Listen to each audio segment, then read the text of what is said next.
Virgin Radio. Et voilà, avec toute l'équipe du matin, on voudrait passer un petit message à un garçon qui faisait cette voix-là. Alors vous allez entendre, c'est la voix d'une autre radio. Sur Énergie, de la musique comme vous n'en avez jamais eu. Voilà, qui s'appelait Smicky, qui est parti hier voilà, qu'on embrasse, et notamment sa chérie Nelly et ses amis proches, Lolo, Bibi, etc. Voilà, c'était la grande époque d'une radio qui était grande aussi à l'époque. Voilà. Skyrock. Je voulais avoir une pensée pour une des voix historiques d'une radio, et là en l'occurrence il n'y a pas de concurrence ou quoi. Lorsqu'on parle d'une disparition, en l'occurrence donc d'une radio qui s'appelle Énergie, c'est un mec qui s'appelait Smicky, qui était un animateur dans la fin des années 80, qui était une voix importante de la radio et qui nous a quittés hier, voilà. Beaucoup d'émotions, je vous jure. Voilà, en tout cas une pensée pour lui et pour ses proches.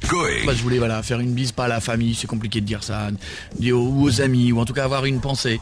Voilà, pour ce camarade qui fait partie des gens qui m'ont donné envie de faire de la radio il y a des années en France, qui a bossé ici à Énergie, puis qui a fait plein d'autres trucs. Voilà, et donc moi je l'avais rencontré comme un gamin il y a quelques années. J'étais devant lui, j'avais expliqué ça, il a fait partie des gens qui m'ont fait aimer ce métier. Donc il s'appelait Smicky. C'est la terrible nouvelle du jour et d'avant-hier, et comme ce petit monde de la radio, on se tire souvent dans les pattes et on se balance des saloperies, mais on a tous quand même un point commun de radio en radio, c'est qu'on aime ce métier. Je voulais lui rendre hommage, et puis voilà, c'est fait. Donc bien joué. Et vous avez intérêt à faire ça pour nous maintenant après. Il est con. France Info. Les cigarettes ou le tabac à rouler à moins de 5 €, cela n'existe plus. Les marques les moins chères, vendues jusqu'à hier 4,80 € le paquet, passent aujourd'hui à 5,10 €. RTL. Car pour le chômeur aux yeux bleus, entre le tabac et le reste, le choix est vite fait. Je préfère encore diminuer mon budget alimentaire. Pourtant, je fais qu'un repas par jour. Je me soigne moins. J'ai que des vieux vêtements. J'ai l'air d'un mendiant, quoi. Et je crois que le pire danger, c'est qu'on va se voir SDF. SDF, un stress supplémentaire que Patrice tente de soulager avec la nicotine. Seule solution, trouver un travail, car on bascule tellement vite, dit-il, à quelques pas de ce pôle emploi. Manu à la radio. Emploi. La NPE recherche des unijambistes pour un poste de flamant rose aux Eaux de Vincennes. C'est le morning de Diffoul sur Skyrock. Qu'est-ce que vous écoutez comme radio, Catherine?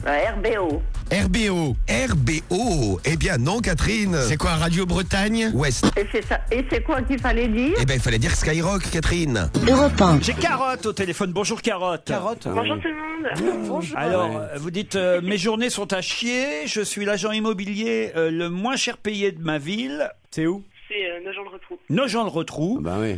Merci à vous d'égayer mes après-midi, dites-vous. Grâce à vous, je peux m'enfuir dans ma voiture et échapper à mon connard de collègue. Comment il s'appelle? Hervé. Hervé? Il n'y a qu'un seul Hervé là dans cette le ville. gros connard d'Hervé de Nogent-le-Rotrou. Il se reconnaît, hein. Skyrock. Donc on va faire un test. Si on vous rappelle la prochaine fois, je sais pas, peut-être dans une demi-heure. Si on vous demande quelle est votre radio préférée, vous répondez? Skyrock. Eh ben voilà, c'est bien, Catherine. Rappelez-moi tout de suite, j'aurais pas oublié. Ah, bah c'est bien, Catherine. On vous souhaite une bonne journée en tout cas. RTL. Bonjour Bernard Kouchner. Vous avez parlé du remaniement avec lui? Pas beaucoup, mais en tout cas, c'est à lui d'en parler et au Premier ministre. Bon. Pas beaucoup, cela veut dire un peu.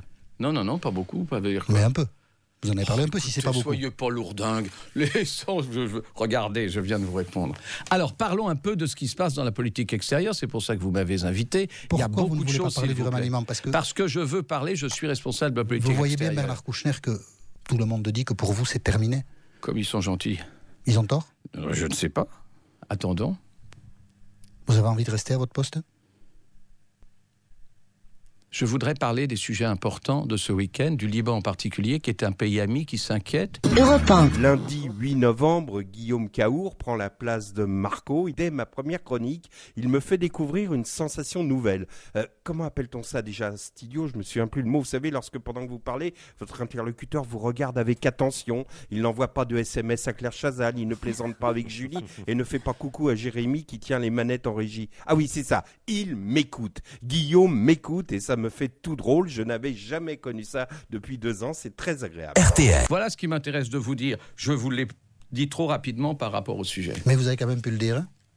Pas encore, vous pouvez poser d'autres questions. Non, il n'y a pas d'autres questions. De toute façon, vous répondez pas aux questions que je vous pose et vous choisissez les questions auxquelles vous voulez répondre. Je pensais vraiment que vous m'aviez invité pour parler de politique extérieure. Eh bien, nous en avons parlé.